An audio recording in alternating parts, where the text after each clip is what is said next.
Good afternoon, I'm Hannah T. This is Newsfeed Weekend. Massive blaze breaks out on Mount Arayat.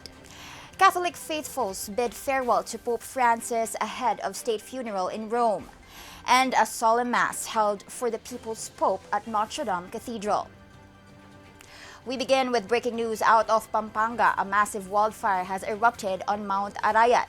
The fire started last night and firefighting efforts are still underway as of latest reports. The wildfire affected both grass and forested areas, making it difficult to contain. Authorities have issued a public reminder to stay clear of the area and avoid any activities that could spark further fires, especially in dry conditions. We're still waiting for more updates on the situation as the efforts progress.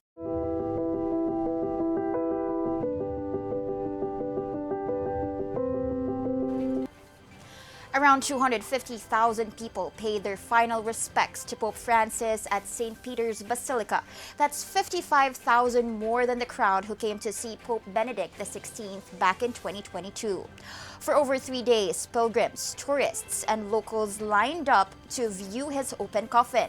Many described Pope Francis as a leader who embraced everyone, regardless of religion or status. The Pope's coffin was sealed in a private ceremony Friday night. He was dressed in red robes, a white mitre, and black shoes with a rosary in his hands.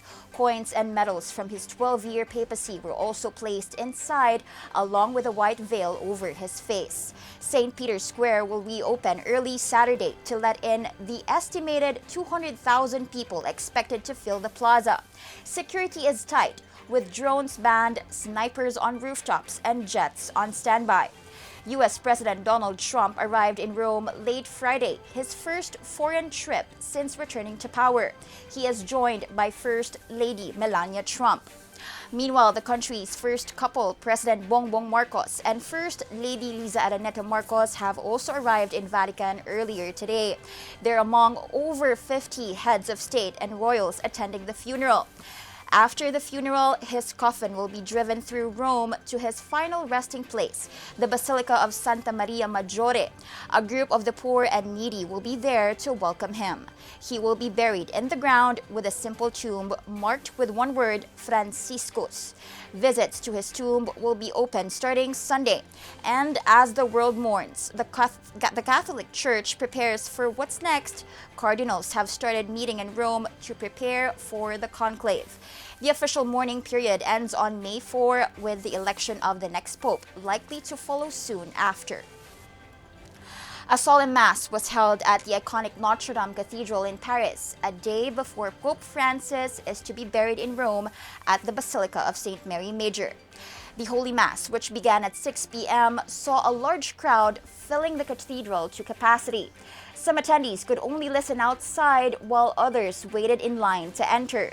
The service lasted an hour and a half, with the flow of pilgrims continuing to pour in even after it had ended. Notre Dame, which was severely damaged by a fire in 2019, had just reopened last December after a 5-year restoration. And those are the news this hour. I'm Hannah T. Stay tuned. Billionario News Channel is on Free TV 31, Cignal Channel 24, Converge 74, and SkyCable Channel 33. Also check our website, bnc.ph. Good afternoon.